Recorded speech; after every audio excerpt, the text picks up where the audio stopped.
सबसे पहले आज की तमाम बड़ी खबरें नॉन स्टॉप न्यूज में। दिल्ली में 26 जनवरी को जो हिंसा हुई उसकी साजिश का टूल किट दिशा रवि और वकील निकिता जैकब ने ही बनाया था। दिल्ली साइबर सेल ने आज इसका खुलासा किया। दिशा ने अपने साथियों शांतनु और निकिता जैकब के साथ मिलकर टूल किट गूगल डॉक्यूमेंट को बनाया और लोगों में प्रेषित किया। दिल्ली पुलिस के मुताबिक पीजेएफ के को फाउंडर मोह धालीवाल ने पूरी साजिश रची थी। 6 दिसंबर को व्हाट्सएप ग्रुप बनाकर सभी लोग जुड़े थे। 11 जनवरी को मोह धालीवाल ने जूम पर मीटिंग की थी। मीटिंग में दिशा, निकिता और शांतनु समेत 60 से 70 लोग जुड़े थे। मीटिंग में मोह धालीवाल ने कहा था मुद्दे को बड़ा बनाना है। साजिश का टूल किट दिशा, निकिता और शांतनु ने बनाया। दिशा रवि ने ग्रेटा थनबर्ग को टेलीग्राम से टूल किट भेजा था। जूम मीटिंग का आयोजन किया जिसको निकिता, शांतनु, मोह धालीवाल व अन्य व्यक्तियों ने अटेंड किया।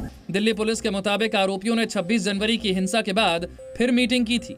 इसके बाद दिशा ने व्हाट्सएप ग्रुप डिलीट कर दिया था। दिशा रवि का ग्रेटा थनबर्ग को किया व्हाट्सएप चैट सामने आया है। ये चैट 3 फरवरी का है। दिशा ने इसमें लिखा है कि क्या ये संभव है कि अब हम कुछ समय कुछ ना कहें? मैं अपने वकीलों से बात करने जा रही हूँ।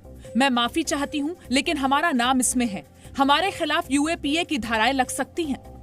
वहीं टूल किट बनाने की दूसरी आरोपी वकील निकिता जैकब ने आज बॉम्बे हाईकोर्ट में अर्जी दाखिल कर अंतरिम सुरक्षा मांगी। निकिता जैकब और शांतनु दिल्ली पुलिस का गैर जमानती वारंट जारी होने के बाद से फरार हैं। अर्जी पर कल सुनवाई होगी। टूल किट केस में दिशा रवि की गिरफ्तारी के खिलाफ कांग्रेस समेत कई विपक्षी दल खड़े हो गए हैं। सांसद राहुल गांधी ने ट्वीट किया, बोल की लब आजाद हैं तेरे, बोल की सद जिंदा है अब तक, वो डरे हैं देश नहीं। कांग्रेस महासचिव प्रियंका गांधी वाड्रा ने ट्वीट किया, डरते हैं बंदूकों वाले एक निहत्थी लड़की से, फैले हैं हिम्मत के उजाले एक निहत्थी लड़की से।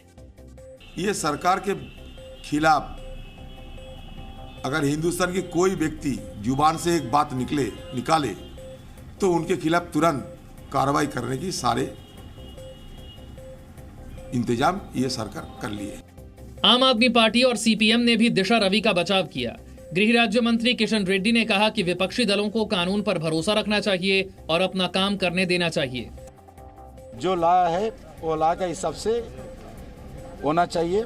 इसमें कोई राजनीतिक पार्टी इन्वॉल्व होने का जरूरत नहीं है। पश्चिम बंगाल की मुख्यमंत्री ममता बनर्जी ने आज कोलकाता में मां योजना लॉन्च की। इस योजना में 5 रुपए में लोगों को 1 प्लेट खाना दिया जाएगा। 5 रुपए वाली थाली में 200 ग्राम चावल, दाल, सब्जी और अंडा होगा। फिलहाल ये योजना सिर्फ कोलकाता में लागू की गई है। बाद में राज्य के दूसरे जिलों में भी इसे लागू किया जाएगा। कोलकाता में 5 रुपए वाली थाली के लिए 48 सेंटर बनाए गए हैं। एक थाली भोजन पर सरकार 16 रुपए खर्च कर रही है, जिसमें से 11 रुपए सब्सिडी दी जा रही है। मां योजना के लिए ममता बनर्जी की सरकार ने बजट में 100 करोड़ का प्रावधान किया है। बीजेपी ने इस योजना को वोट हासिल करने का तरीका बताया है। जब जरूरत था मानुष का, जो उनका हक का था, वो चोरी किया। अब 2 महीने पहले बोल रहे हैं 5 रुपए में खाना देंगे। ये तो संभव नहीं है।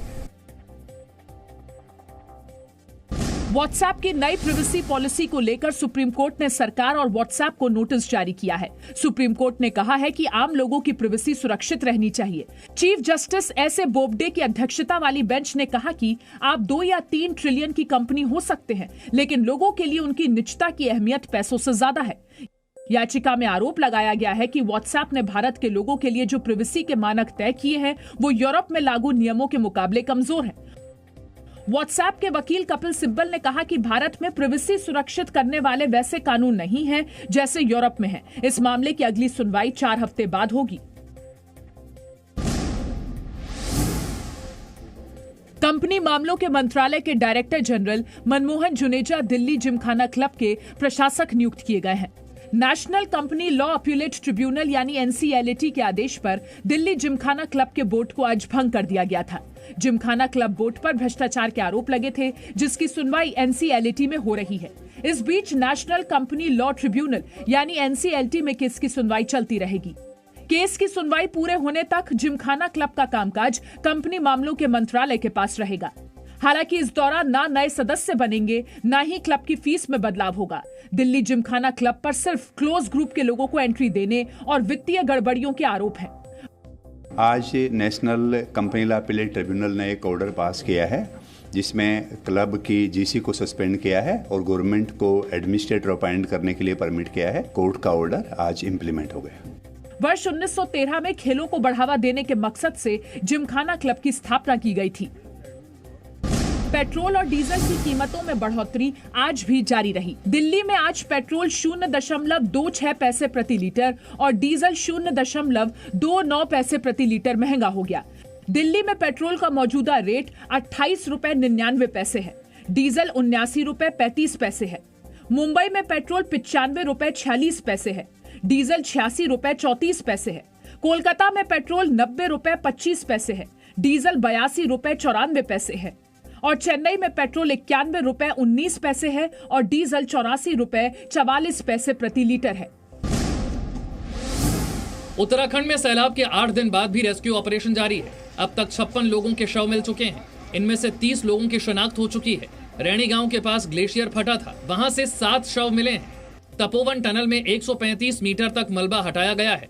करीब 15 मीटर मलबा निकालना अभी बाकी है।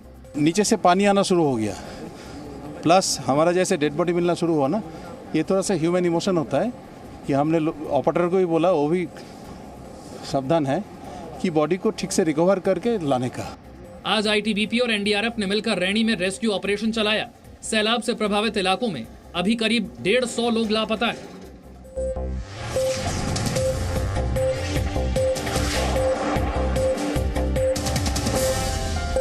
Presenting B News app, available on Google Play and App Store. Download it now.